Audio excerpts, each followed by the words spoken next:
Recording here. All right, today is October 11th. This is our Latin Studies meeting for students in any of our Latin courses. So it doesn't matter how old you are or what lesson you're on. These lessons will be helpful for everybody because I'll add a lot of information that's not in the printed lessons. Okay, you feel free to ask questions. That's what this meeting is for, us to discuss these lessons, ask questions, learn more than the lesson actually explains in writing, and sort of bring all of these Latin studies together. Okay, so we learn to read Latin. The goal of our Latin studies, like I said earlier, is to learn to read Latin fluently. That's the goal. That's always the first goal in Latin studies, not to speak. You're not going to have to speak in Latin unless you're like valedictorian at Harvard and you get to present your speech in Latin. You're not going to have to speak in Latin. If you do speak Latin in church, you're just reciting prayers and hymns that are already written. No one's going to ask you to come up and give a lecture at Mass in Latin. So you don't have to worry about that. But we want to be able to read fluently in Latin and in other languages. And the method that we learn in Latin, just so you know, the method we learn in Latin, you can use it in any other language. You can use it in German, French, Spanish, Italian. You can use this translation method to learn to read any language. And the goal of language studies, first of all, should be to be able to read. Okay, so I mean, think about it. If you go to college or anything and you're going to apply to college and put something on an application that's impressive, there's nothing more impressive than the ability to read multiple languages. That's a skill that very few people have and is extremely valuable in any kind of work. For example, my daughter is a medic in the military. A medic is like a military first responder, like a paramedic. And she actually was getting paid to study Russian by the military because there's so much demand for language skills, and the ability to read multiple languages is really one of the most valuable skills you can develop. One thing I want to show you on the Academy website that I'm going to make available this year. Let me share my screen here.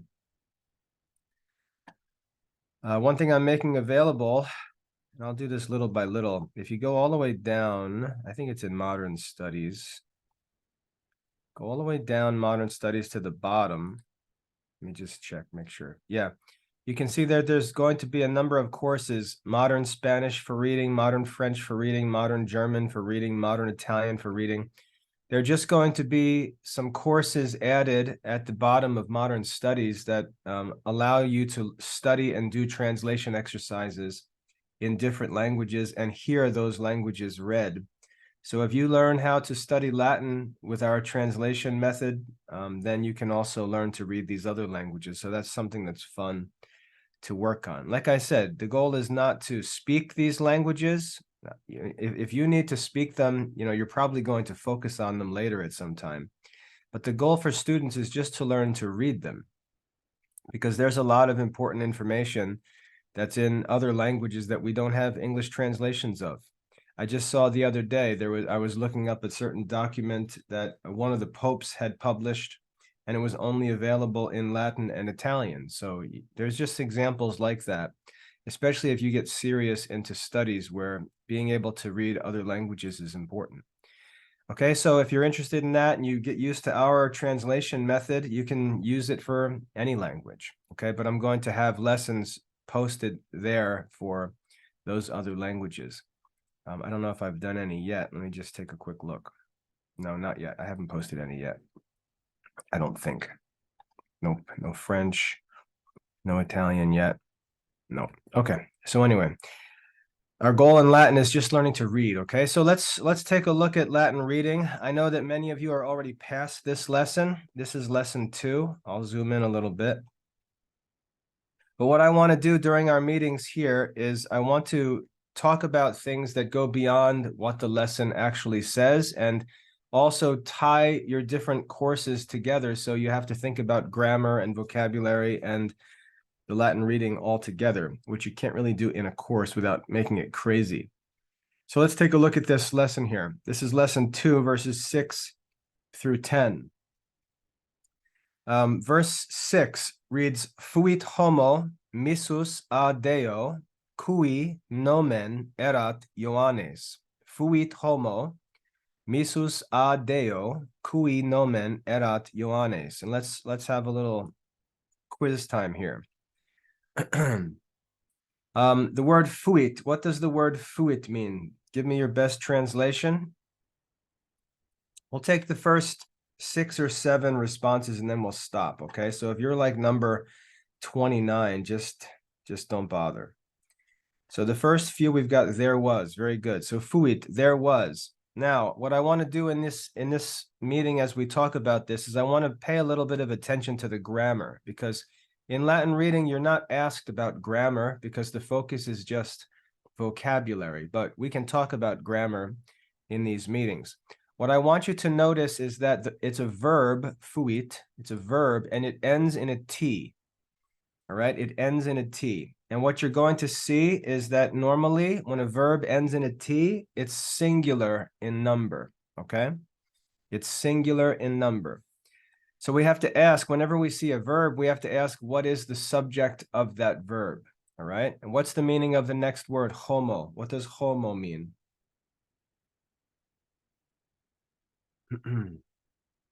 What does homo mean? It means man. Very good. Okay, it's an easy one. I know most of you, many of you, I should say, have already done this lesson. So here we have the subject, homo, which means man, and we have the verb, and the verb agrees. The word we use is agrees. It agrees with the subject in number and in person. So it's third person singular, that letter T at the end of fuit. Okay, so we have the subject and the verb. Then we have this word missus. Missus, what does that mean? Missus, sent, very good. And if you're slower, you can see some of the students respond very quickly because they've probably studied this lesson a long time ago. If you're slower, you can just think of the answer. You don't have to type it. You can just think and test yourself and see if you know the correct answer. So don't worry about typing it. It means sent. What part of speech is missus? What part of speech is missus? No, predicate's not a part of speech. It's not a verb. No, not a verb. It's not a verb. It's not a noun. Joshua Peltier got it. It's a participle. Okay. So problem number 1 for you. Problem number 1 is you have to learn to identify the parts of speech. Okay.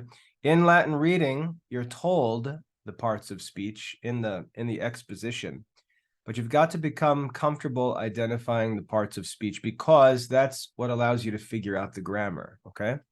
Allows you to figure out the meaning. You have to know the part of speech. So we've got missus, it's a participle, and it's translated as sent. Now, who can tell me what a participle does? Who can tell me what a participle does? What is a participle?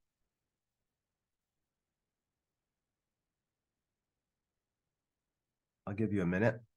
Participates, that's not helpful. More than that, we need more than that. What is a participle? What does a participle do?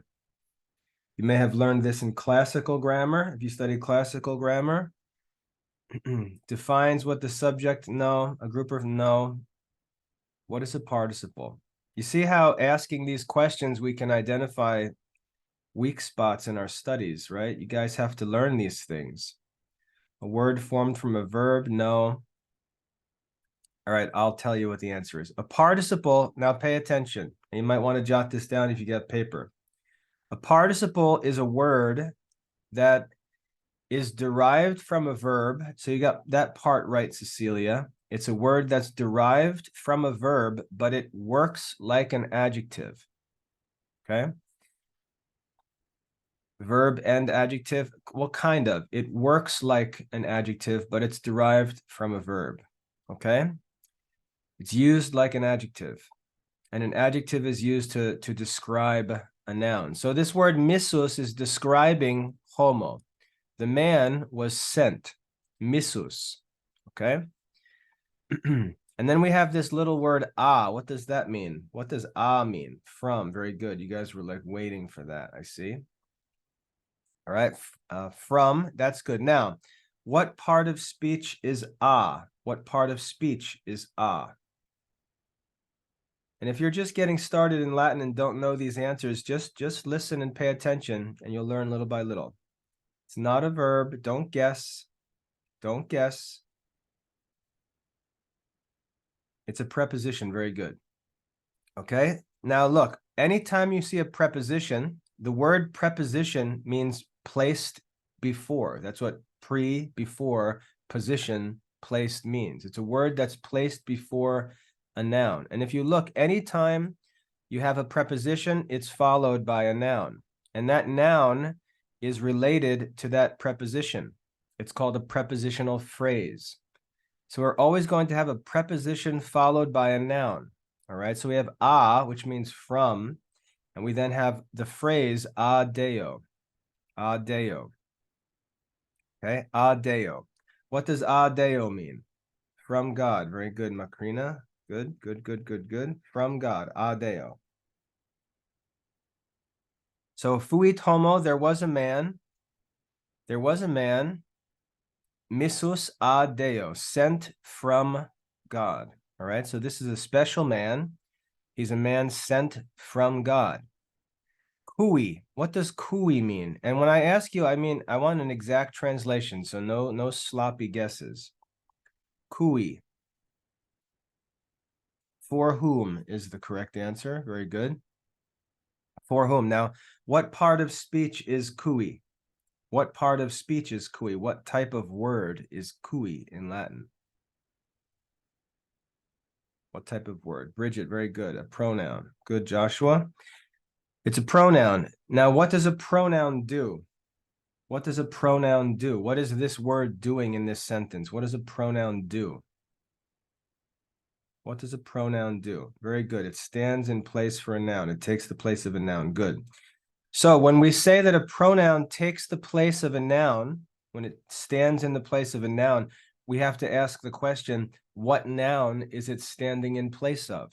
Right? What noun is it standing in place of? So we've got the first part of this sentence, fuit homo missus a Deo, and then we've got a pronoun that stands in place of a noun. What noun is kui standing in place of?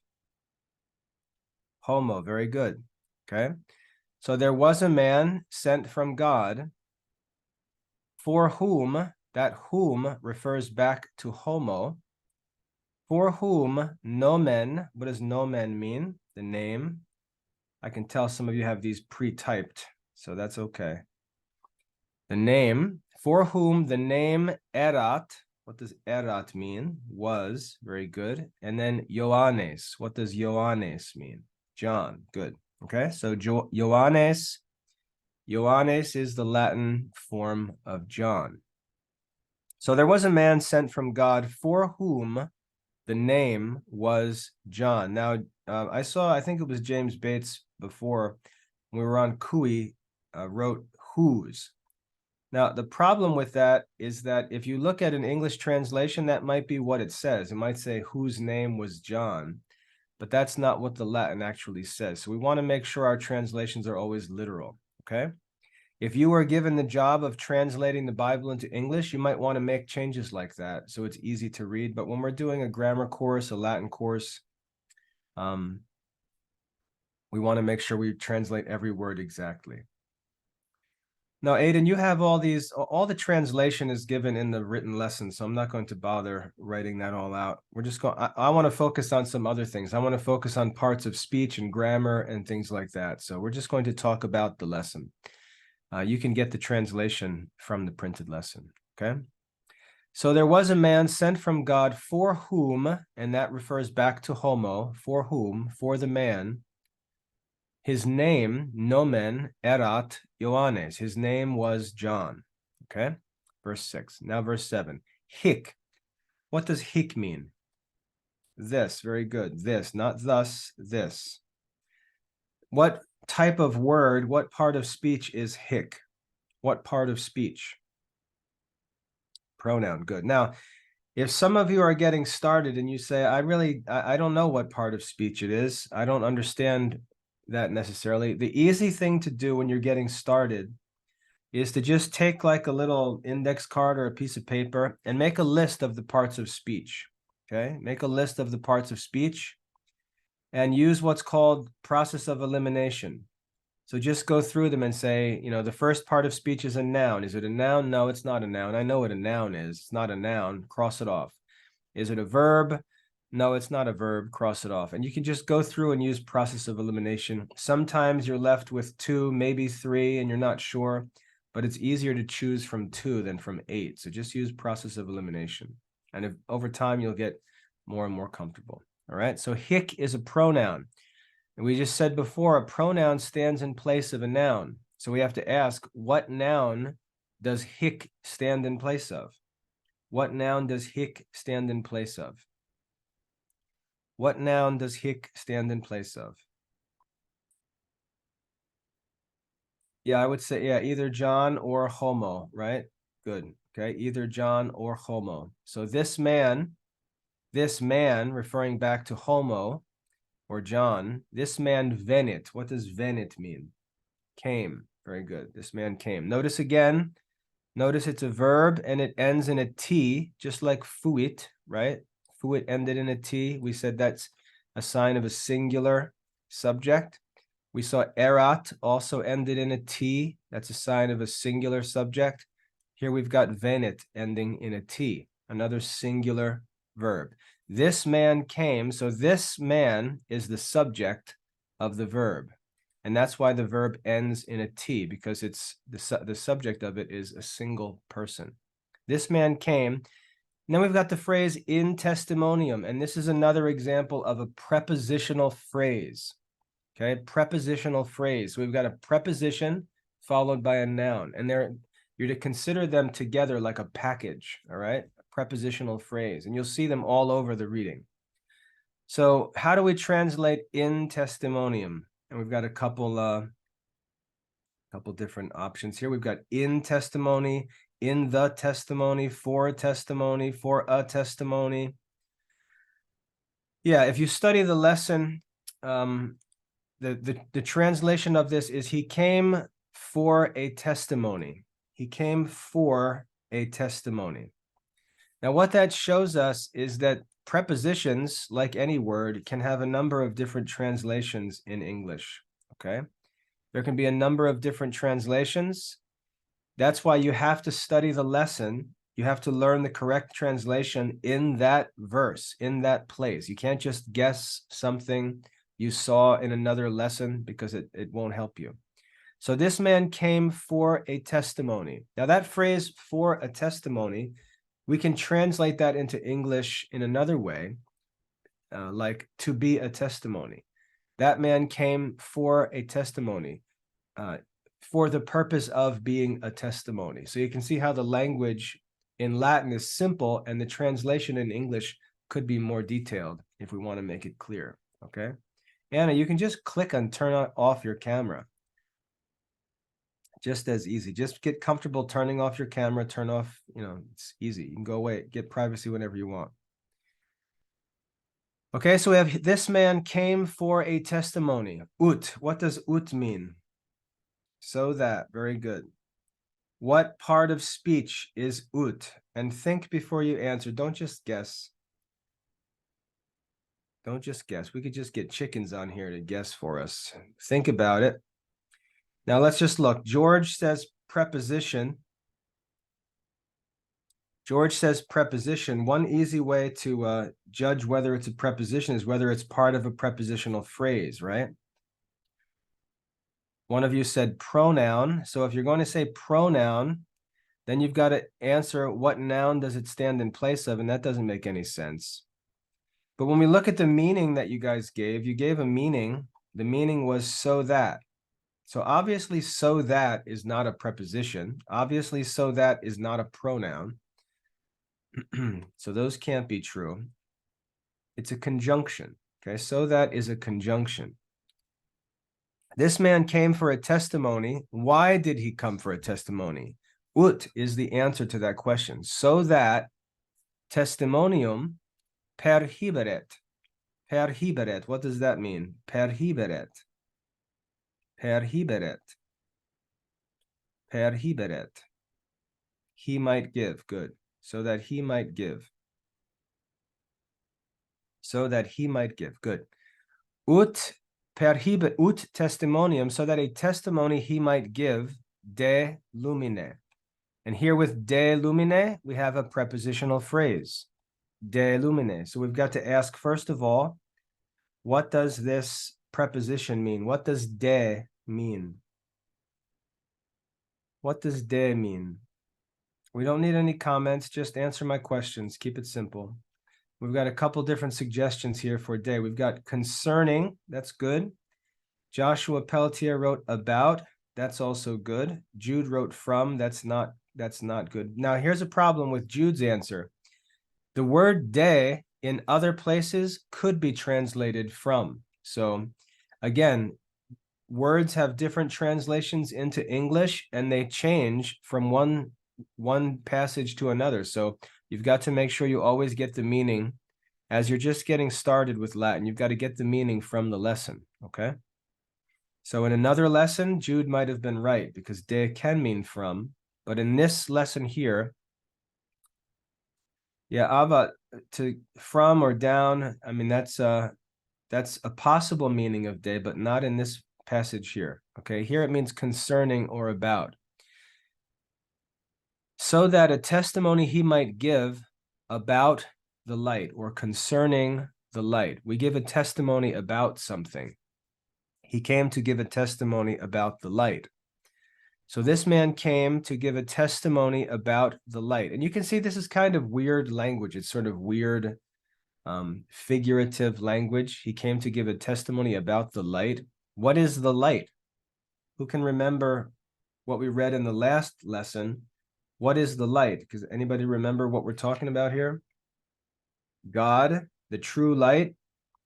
Yeah, it was talking about Christ, right? Being the true light which enlightens every man coming into the world, okay? In the beginning was the Word, and the Word was with God. We read all that, and we read about he was the light, the true light which enlightens every man. And we're continuing here to refer to him as the light. John came to give a testimony concerning the light. And then we ask the question, why? Why did John come to give testimony about the light? And we have the answer, ut, so that, here's the answer, ut, so that omnes. What does omnes mean? All. So that all what? All is an adjective. All what? All men. Very good, Lara. All, not all things, not all things. You've got to think of the context of what we're reading here. He came to give a testimony. He didn't come to give a testimony to the flowers and the bugs, right? He came to give a testimony, came to speak, to preach as a prophet, so that all, omnes, and we have to add men because it's understood. It's not written in the actual Latin. It's understood. So that all crederent.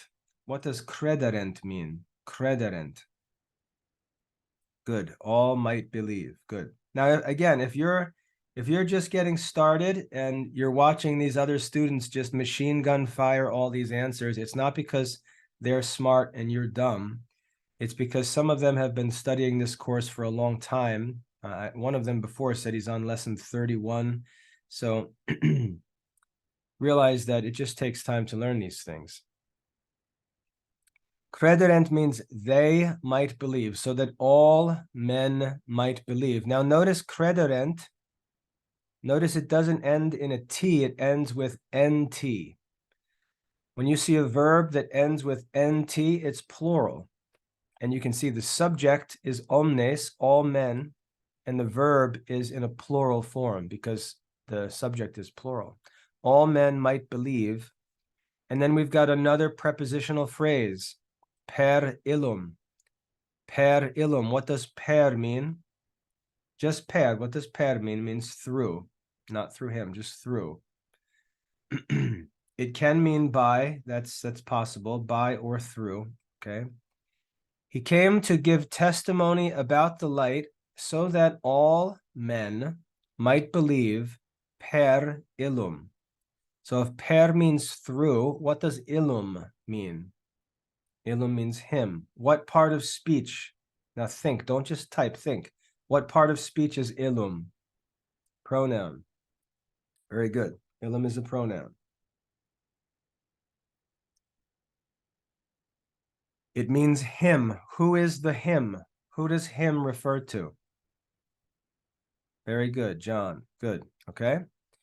So that all men might believe through him. So John wanted to lead all men to believe in the light, right? In Christ.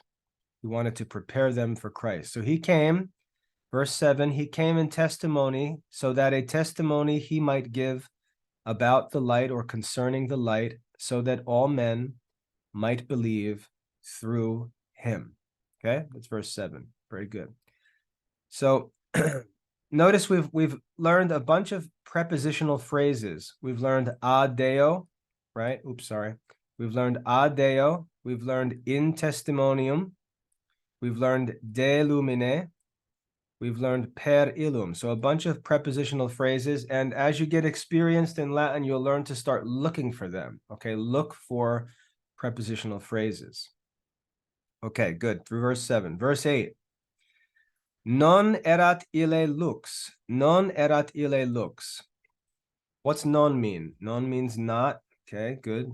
Got a head start on that one, Jackson. Non means not. Now here's a challenging question. And again, I want you to use process of elimination when you think about parts of speech, right? So maybe you can't identify right away what it is, but you can think of what it's not. So think of this word non. I want you to tell me what part of speech it is, but I don't want you to just guess. I mean, let's just think of some obvious possibilities, right? Non, it means not. Is non a verb? Is non a verb? Yes or no? No. So we can eliminate verb. Is non a pronoun? Does it stand in place of another noun? No, it's not a pronoun. So we've eliminated two. And you can go through them like that and use process of elimination, because sometimes it's very hard to figure out what it is. Sometimes it's hard, and you can just use process of elimination, narrow it down to 2 or 3 choices, and then make your best choice. But you shouldn't just randomly guess out of 8 parts of speech. Okay. So non is an adverb. Very good. I see a bunch of adverbs in there. It's an adverb. It's a word that modifies the meaning of a verb or an adjective. Okay. So happy is an adjective. Not happy, we modify the adjective by saying it's not happy. Okay. It's an adverb. Then we've got erat. We've already seen erat. What does erat mean? It means was. Good. Non erat, not was. Very good. Then we've got ille. What does ille mean? Ille means he. Good. Now before we saw illum. We saw illum, and you told me illum means him, and then you told me ille means he. So we see 2 different forms of the same pronoun, 2 different forms. And in English, this is one word where we have an example of a word that in English we have different forms for, he and him. Who can tell me what the difference is between he and him? Why do we use he and him in different places? What are they for? Can anybody tell me that? No silliness. If you're not sure, just be quiet. Different persons? Yeah, I'm trying to get, well, okay, yeah, let's think about grammar. Very good, George got it. He, the pronoun he refers to a subject, and him is an object, okay? So like he gave him the book. He gave him the book. He wrote him a letter. So him is an object, he is a subject. Very good. The same is true in Latin. Ille is the subject and illum is an object. Okay, so good. So non erat ille, not was he lux. What does lux mean? Light, very good. Not was he the light. So he wasn't the light, he wasn't the important one. Yeah, that's right, Jude. Because now, Jude, you could do that. You could just keep using the noun over and over, and that would be okay. But it's annoying to try to read that. And remember the word euphony that we learned about? We use pronouns mainly because of euphony. It just sounds nicer than saying Jude, Jude, Jude, Jude, Jude over and over and over again. Okay, so we use pronouns just to make our speech more pleasant. But the problem with pronouns, and some of you may get comments like this on your assignments, you can't use a pronoun if the person isn't clearly known. You can't use a pronoun if the person isn't clearly known. Some of you get notes like that on your assignments. You'll answer a question and start with the pronoun, and I'll write and say, I don't know who the pronoun or what the pronoun is referring to. You can't say that or this or he or it unless you're certain that the noun is clear, okay? So good. Non erat ille lux. Not was he the light. He wasn't the main character. He wasn't the light. He didn't come to preach that people needed to believe in him. Said. What does said mean? But. Very good. Okay. But what part of speech is but? And I don't want guesses. I don't want guesses. I want good, thoughtful answers. It's a conjunction. Very good. It connects sentences together, connects parts of sentences together. Okay. So if I say, I like apples, but I don't like oranges, that word but is connecting those two phrases, connecting those two sentences. That's a conjunction. Okay. So non erat ille lux, said, but ut testimonium perhiberet de lumine. And we already translated that whole phrase back up here in verse 7. Ut testimonium perhiberet de lumine. He was not the light, but the reason why he came was so that a testimony he might give concerning the light. Yeah, word that joins ideas or assertions together. Very good. That's a conjunction. All right. So we've got verse 8 translated. Not was he, John, the light. John was not the light, but he came so that a testimony he might give concerning the light. All right. Verse 9. Erat lux vera. Erat lux vera. Erat means was. We've already seen that. Lux means light. What does vera mean? What does vera mean? Now, one of you, Cecilia, was it? A couple of you, actually. Henry, a couple of you wrote life, and I've seen that in a number of translation exercises where this word vera gets translated life. People who write life, who can tell me what Latin word they're thinking of? Who can tell me what Latin word they're thinking of when they write life? There's a reason why they guess life. Who can tell me why? They're thinking of another word. Good. They're thinking of vita, right? In lesson 1, we learned vita. Vita means life. In him was vita. In him was life. And so they see lux vera, and they just associate vera with life, but that's not what that means. What does vera mean? Tell me again what vera means. It means true. Very good. Okay, true. Lux vera, true light. Okay, lux vera. Now, one other note about grammar here. Follow me. And if this gets complicated, it's okay because you'll learn it in grammar, but I just want to show you what's going on. When we have an adjective like vera, you'll see it has a certain ending, and that ending is changing based on the noun that it modifies. So if we have true light, we'll have lux vera. This is a feminine gender ending on this adjective, and it's feminine because the noun lux is feminine. So whatever gender the noun is, and often you have to look this up in a dictionary if you don't know, whatever gender the noun is, the adjective that describes that noun will be in the same form as that gender. It'll be in the feminine for lux, for example. Now, the reason why that's important It's not very important here because it's pretty simple. But you'll get into readings where there's lots of nouns and lots of adjectives, and it can get pretty confusing to figure out what goes with what. And one of the ways you can figure out is by looking at the endings of the adjectives, because you'll see that there's only certain words that they can be describing. Because if it's a feminine ending, then the noun that it describes has to be a feminine noun. If it's a masculine ending, then the noun's got to be masculine, and that helps to understand translation, okay?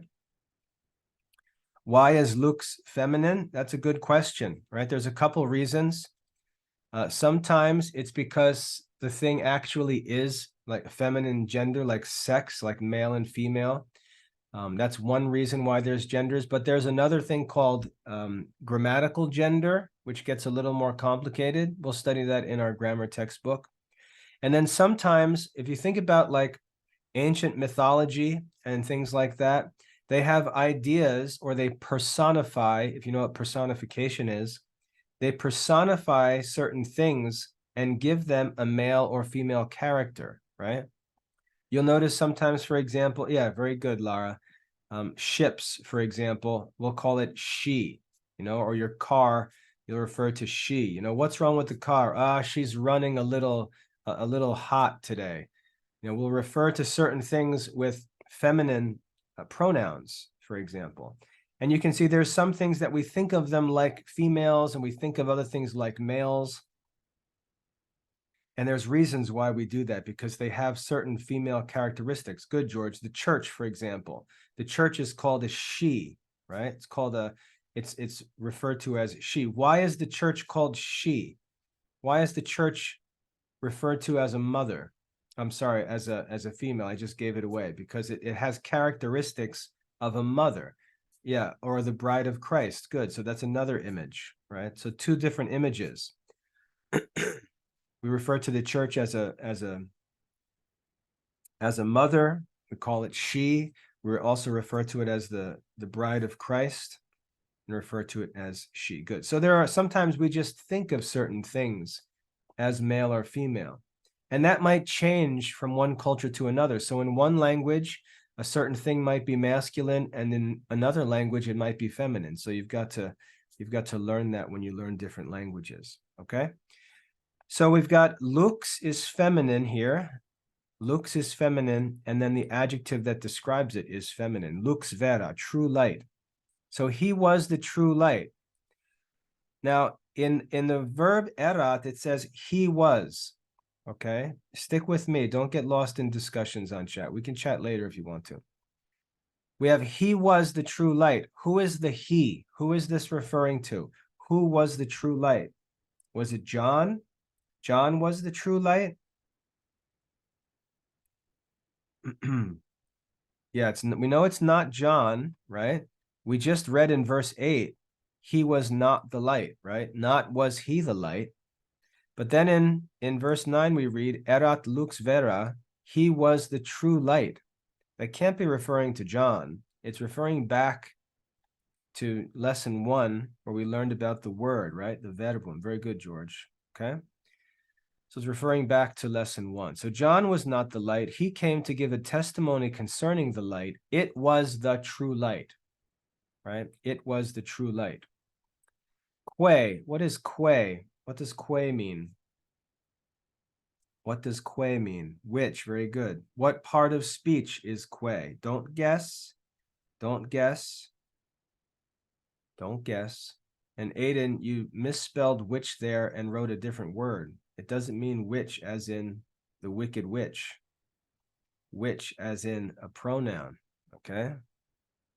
He was the true light. Que, which, what part of speech? Pronoun, good. Which, now notice the form of que, you'll learn this in grammar, it's feminine, right? It's feminine because it refers back to lux. So lux is the noun. The pronoun is feminine, just like the noun, okay? Then we've got the verb illuminat. Illuminat, what does that mean? Pretty easy because it looks like an English word. Illuminates, very good. He was the true light. Why is he called the true light? Here's why. He was the true light, which illuminates omnem hominem. Omnem hominem. What does omnem mean? Nope. All is not a good translation. All is not a good translation. That's why these lessons are very careful when I give you the translation. Omnem means every. What about hominem?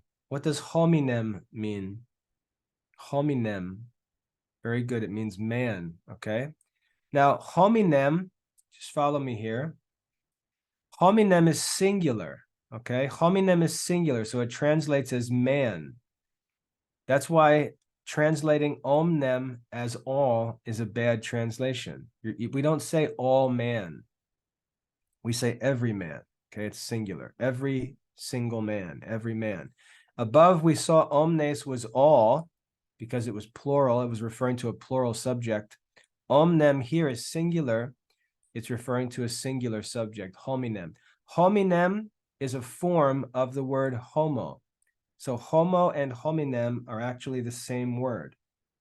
Homo and hominem are the same word. So homo up here, we see man. That's what it means down here. Every man.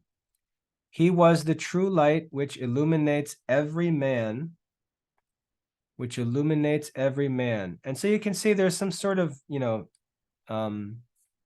spiritual language, right? Like, what does it mean? He was the true light which illuminates every man. You get into this strange, figurative, spiritual language. What do you think it means to illuminate a man? What does it mean that he was the true light which illuminates every man? What does that mean? Leads us out of darkness. Well, then we have to ask the question, what is the darkness, right? What is darkness? Fill him with grace, George says. Darkness is sin. Yeah, darkness might be like sin, ignorance, right? Not knowing God, something like that. And so he enlightens every man coming into the world. But notice it says every man. He illuminates every man. So if you translate this or interpret this as meaning like he fills every man with grace, or he fills every man with love for God, is it true that every man coming into the world is filled with grace or filled with love? No. So you see how the interpretation has to get worked out based on the details that we read.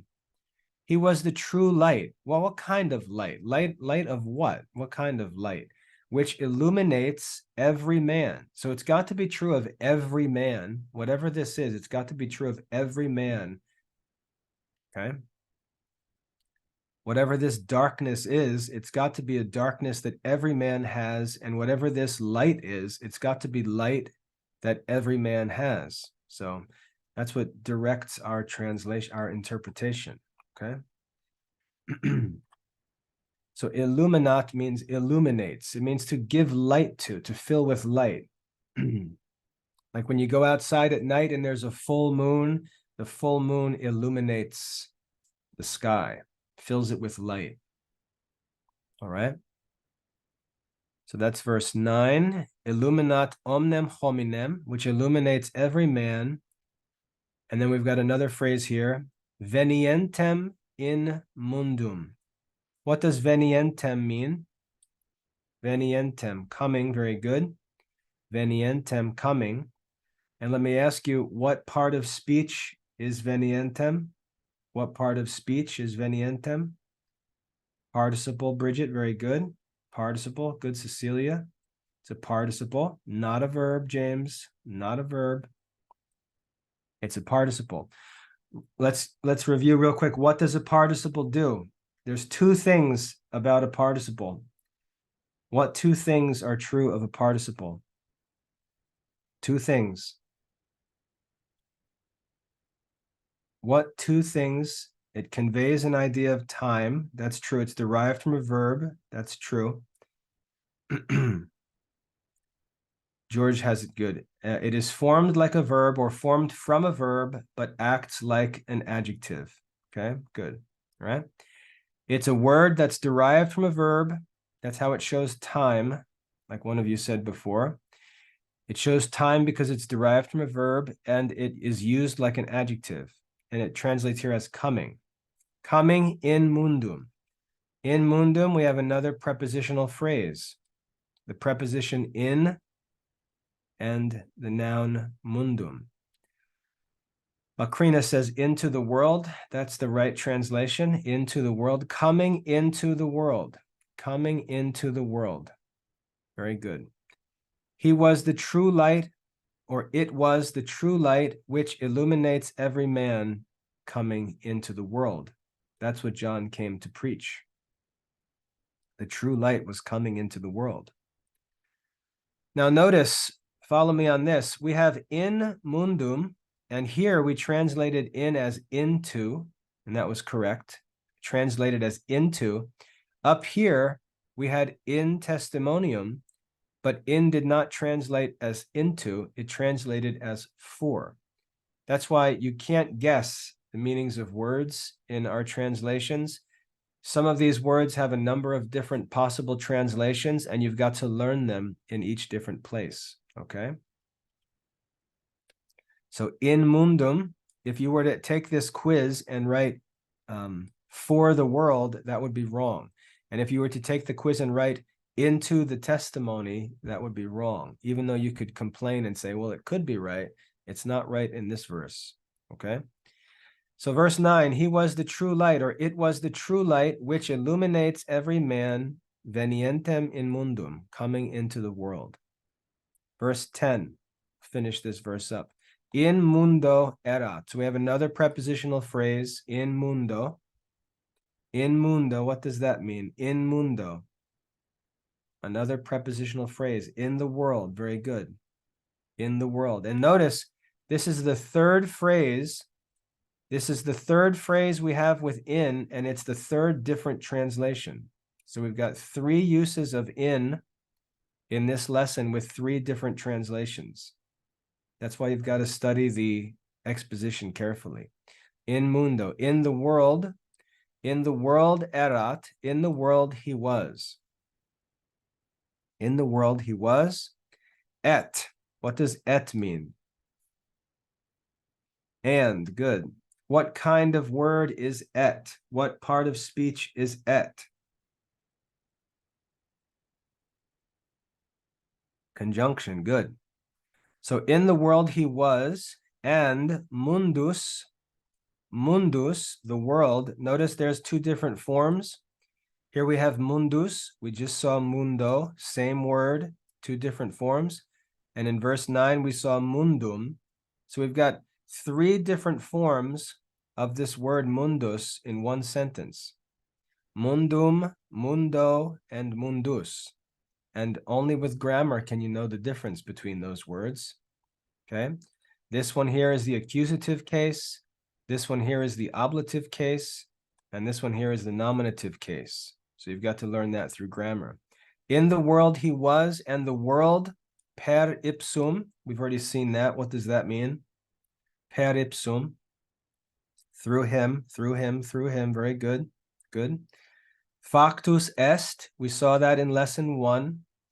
Factus est. Made is or is made.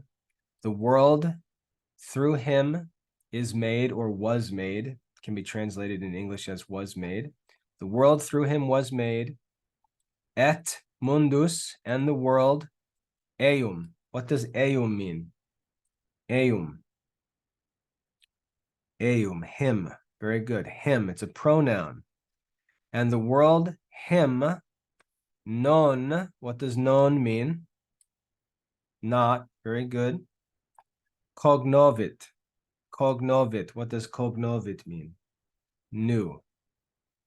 Or did know. Good. All right. So in the world he was. In the world who was? Who was in the world? Jesus was in the world. God was in the world. The light was in the world. Yeah. So now what I want you to see is, do you see how questions like that come up and they're not easy questions? Who is this talking about, right? Who is the pronoun referring to? That's why interpretation is so important. That's why there has to be church authority to make decisions on interpretation, because There are lots of times in a passage where there could be 3 different translations of that passage, and they would all be right. They would all, based on the language, they would all be right. But there's got to be a decision made as to what it actually means. That's why you can't argue things, from the Bible, because sometimes the Bible leaves a number of different possible translations or interpretations. So in the world he was, and the world by him was made, and the world him not did know. The world him not did know. And the last thing I want to say there, notice the Latin word order. The world him not did know. The world him not did know. That now that's not normal English word order, but we don't have to move the words all around. It's easy to understand. The world him not did know. So learn, for the sake of reading, learn to think in Latin word order. You can translate the words. You don't need to retranslate the whole sentences and move stuff all over the place. Just learn to think the way the Romans thought. Because when they heard these words in this order, they thought of them in the order that they were spoken. They didn't move them all around inside their head every time someone was talking, and we don't need to do that, okay? In the world he was, and the world by him was made, and the world him not did know. Okay, that's verses 6 through 10. So that's lesson 2. We've covered all of that lesson. Now, again, if you're just getting started and your head is spinning and you don't know where all these answers are coming from, and it sounds like I'm talking in a different language, it's okay. That's what this class is for. Those of you who are getting started, you get to be immersed in a little more challenging study. Those of you who are already past this lesson and know this lesson, you get some review work and some quiz time. It helps everybody. And over time, little by little, you'll start to get the hang of it more and more. You'll become familiar with things and get better. So if you're feeling like you don't know any of this information and you're just getting started, it's perfectly okay. I don't expect you to know it. So don't worry. By just being here with us and paying attention and going through this, you'll get more and more comfortable over time. All right. So that's all for verses 6 through 10, and we're just about out of time. One thing I want to do, congratulations, Gio, being on the last lesson. That's great. One thing I want to do is take a look at vocabulary. So let's look at Latin vocab real quick. This is the second lesson. This is the second lesson, and it's good to get into this right now because we're talking about it in that Latin reading lesson. So in the second lesson of Latin vocabulary, we learn about God, and what's important is we learn a bunch of words, a bunch of vocabulary words that relate to the knowledge of God, okay? A bunch of words that relate to God. So first of all, we've got the Latin word for God, which is Deus, okay? And you remember the words that are in italics are the most important words in the vocab lesson. So we've got Deus, that's the Latin word for God. We've then got this word ens, which means being. God is a being. That means he exists. He is a being. We then have this word essentia, which means essence. So what is God? If we ask what is God, we say that in essence, his essence, what he actually is, he is one. He is spiritual and one. He does not have a body. He's spiritual. That's his essence. He is one and spiritual. Then we've got this fancy word, hypostasi. Hypostasi, which is a word we don't really use much in English, but it means person. In person, you might hear a phrase, if you get around some nerdy people, you might hear the phrase hypostatic union. If someone wants to sound like a know-it-all, they might use this phrase hypostatic union. It's a very simple idea if you know that the word hypostasi means person. Okay, so hypostatic or hypostatic union just means the union of the 3 different persons, Father, Son, and Holy Spirit. Hypostatic union. Okay, you just have to know the vocabulary. Hypostasi means person. In person or personality, he is 3. So he is one in essence, 3 in persons. Voluntate is the next word. Voluntate means the will, in his will. What is a volunteer? What is a volunteer? Real quick, what is a volunteer?